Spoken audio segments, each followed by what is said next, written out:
Hello, welcome to the conversation here on News Central Television. This is the program where we'll bring you up to speed with all the latest political happenings in Africa. I am Gbenga Aborowa. And I am Rita Omodia. Today on the conversation, it appears the United States is not done with issuing security alerts to its citizens on possible terror attacks in some African countries. The warning for South Africa came hours after the U.S. warned its citizens in Nigeria about possible terror attacks in parts of the country. Now, the president, Terr0r Ramaphosa, is unhappy about this, and he didn't waste time to respond that raising such alarm without consulting his government is unfortunate. Also in Uganda, General Muhoozi Kainerugaba, son of the long-serving and current President Yoweri Museveni, has gone on another tweeting spree, this time announcing his intentions to succeed his father as president. Well, a lot of times, Kainerugaba has oftentimes complained and rather denied the allegations or rather denied the rumors that he wanted to actually contest for presidency. But finally, he's coming out and he actually gave a particular statement concerning that. Well, we'll have all that after the break. Stay tuned.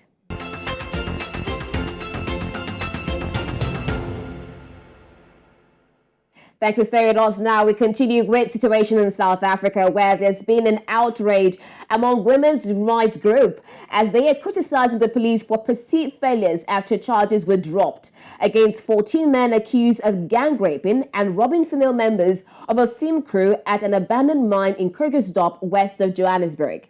The men believed to be illegal miners were arrested during a police raid at the mine after at least 8 women were attacked and raped while they were filming a music video in July.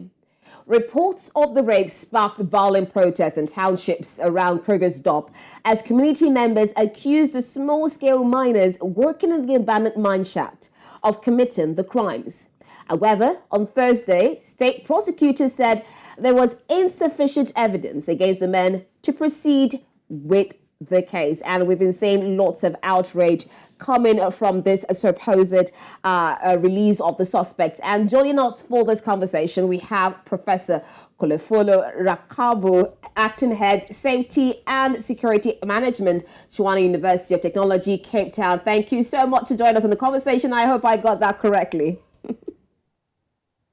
Thank you so much. Yes, you tried this, Rakubu. Okay. Thank you so much. All right, wonderful. Thank you so much for joining this conversation. Now, looking at this report now, we've seen that at the beginning, these 14 men were taken into custody and charged after some of the victims actually fingered them and pointed them out during a police lineup. Now, on what condition were these charges dropped?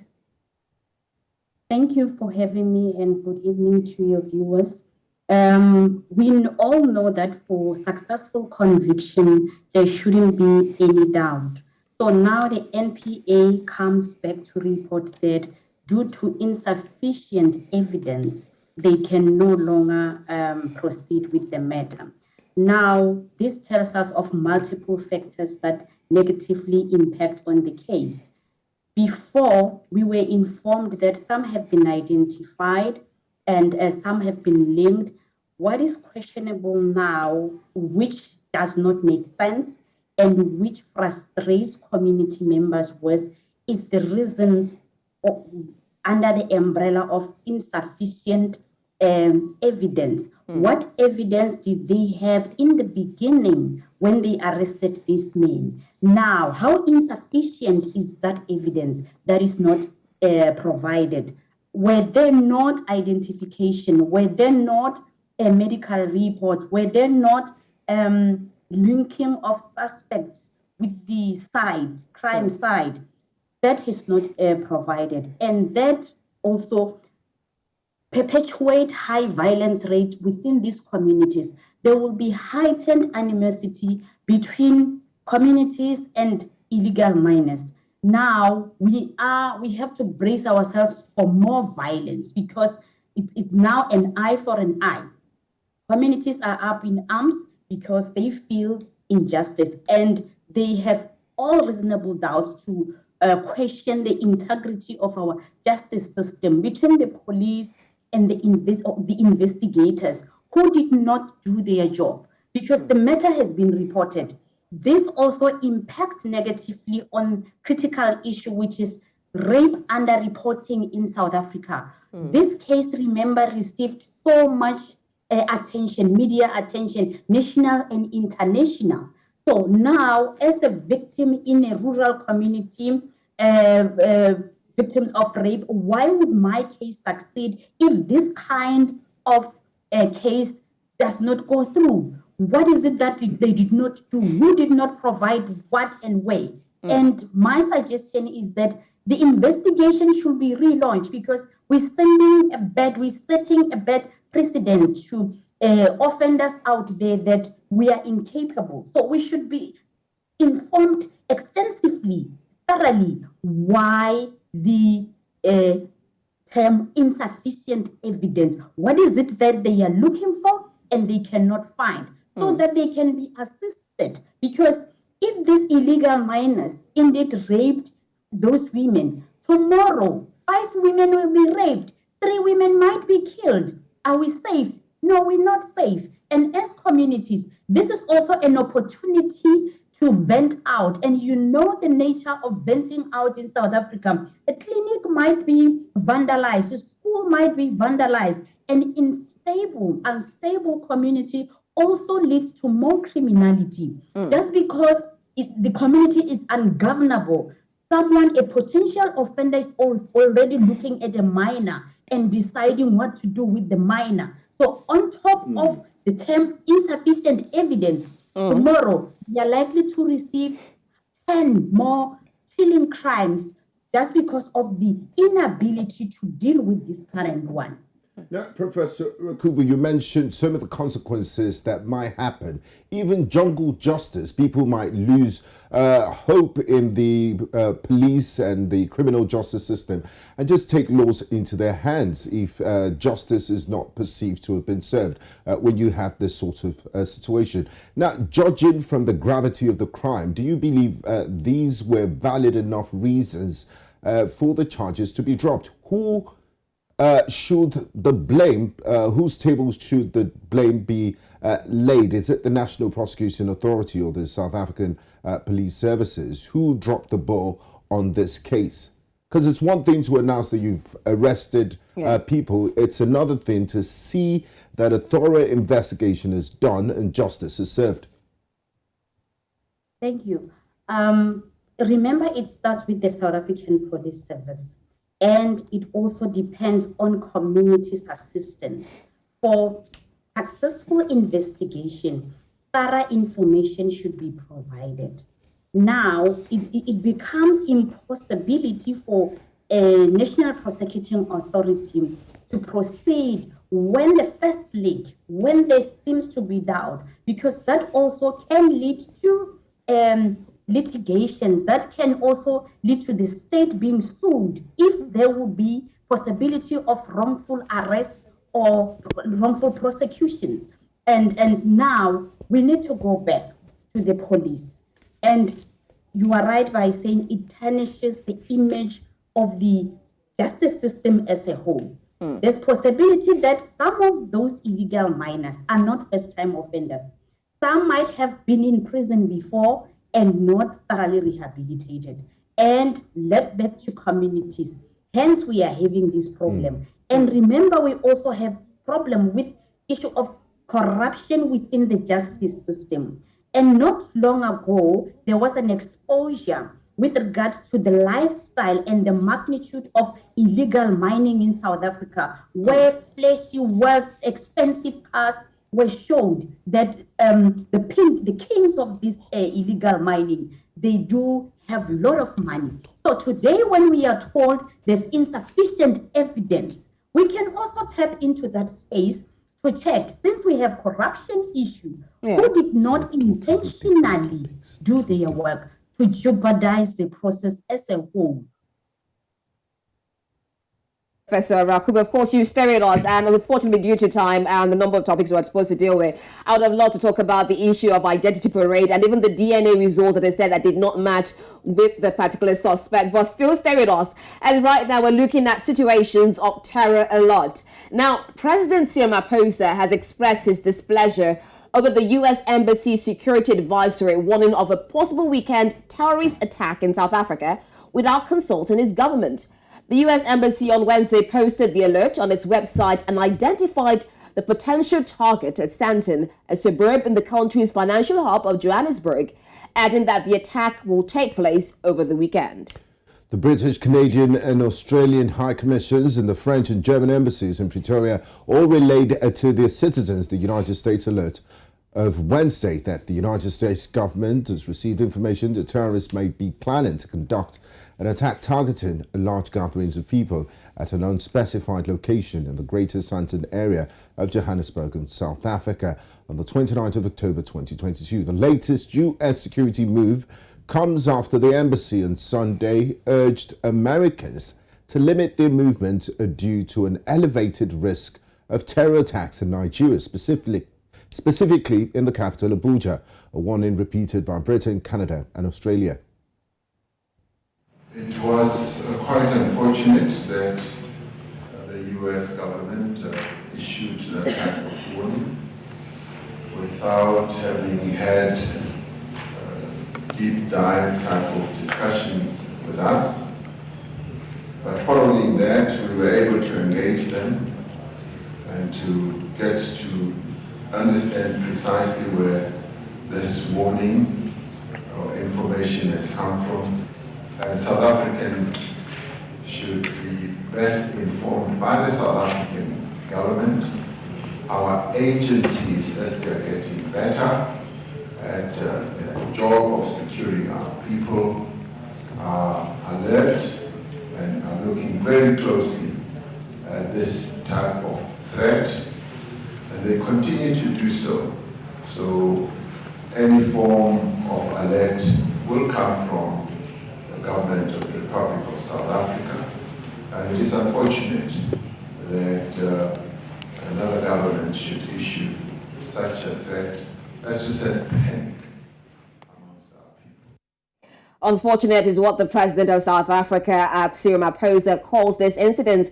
But right now, joining us on this is Martin Awi, a senior researcher, Institute for Security Studies, Pretoria, South Africa. And we still have Professor Kholofelo Rakubu, acting head, Safety and Security Management, Tshwane University of Technology, Cape Town. Thank you so much for staying with us, Professor Rakubu, and of course for joining us, Martin, on the conversation. Thank you very much.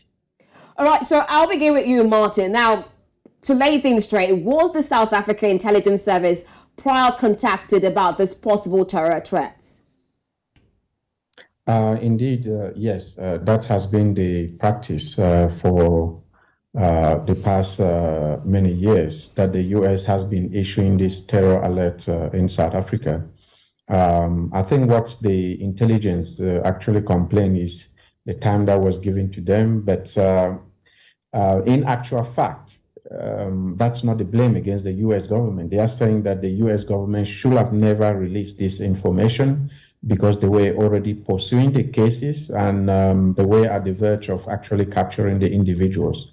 And they believe that because of the hasty release by the U.S. government, they may have damaged their chances of arresting the individuals. So indeed, the South African intelligence is working on this and has been working on this and alongside the U.S. government.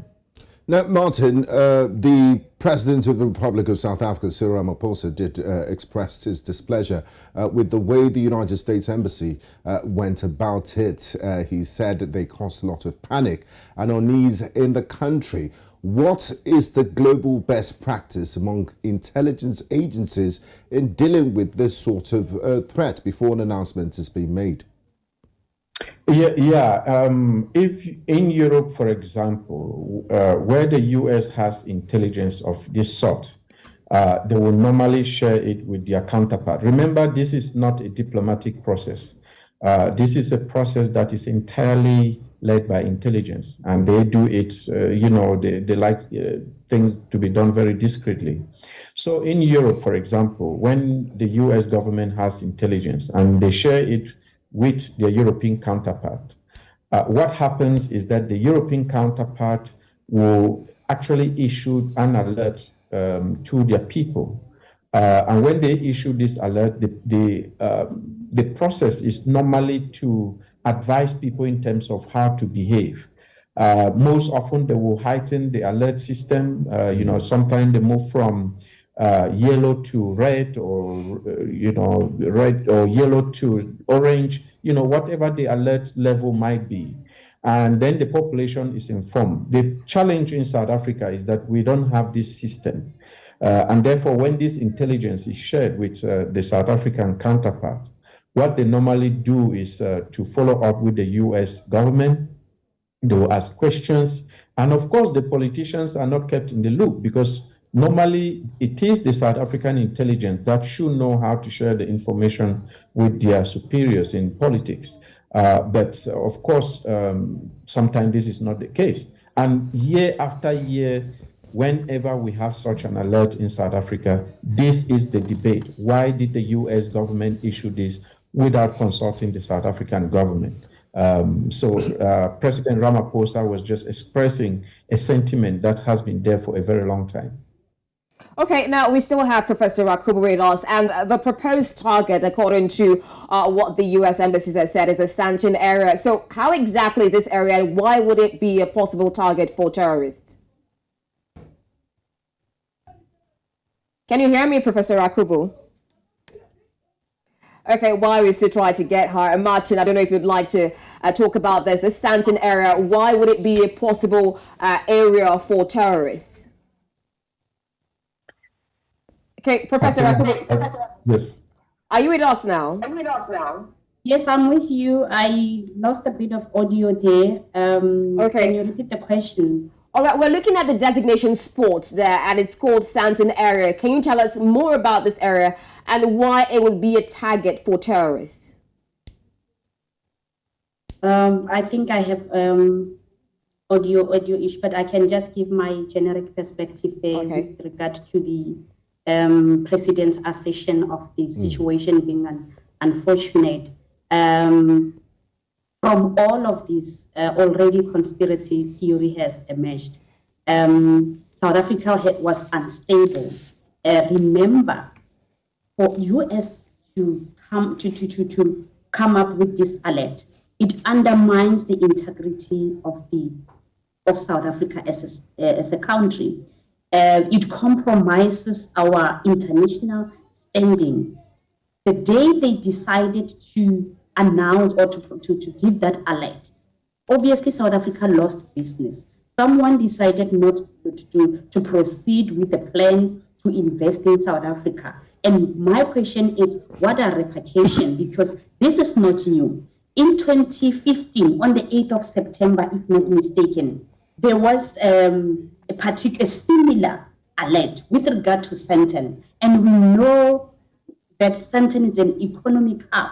Now, why would you do that if the intention really is to save life?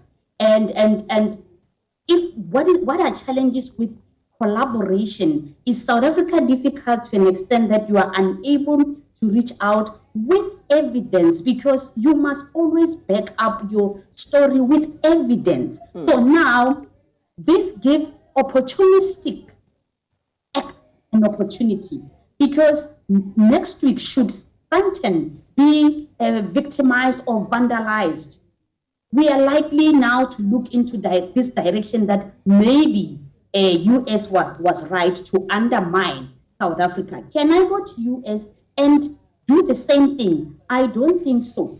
So now all of this, and for noting, we should always remember that at some point, USA invaded Iraq based on faulty intelligence. Exactly. Yeah. And yes, and on September 2015, there was nothing materialized. What gives us reasons today as South Africans to understand what US is saying? It is just to destabilize South Africa. It's just economic and political reasons. That is my understanding. Okay, thank you very much, Prof.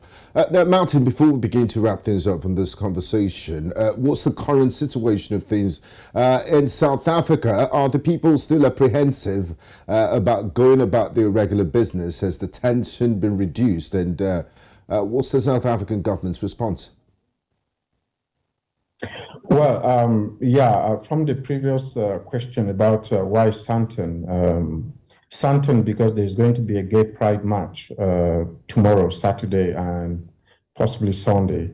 And that's why we know that, there are some element of the society that is not in support of that march. The Islamic State, the terror group, has expressed its dismay against that march.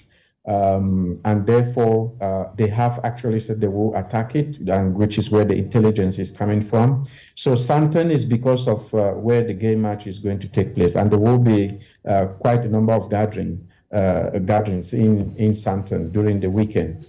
So because of this, the U.S. government issued the alert. But I think we need to put this in context, in the sense that South Africa is not the only country where these alerts are being issued. I think you have been talking about the one in Nigeria that was issued before the South African one.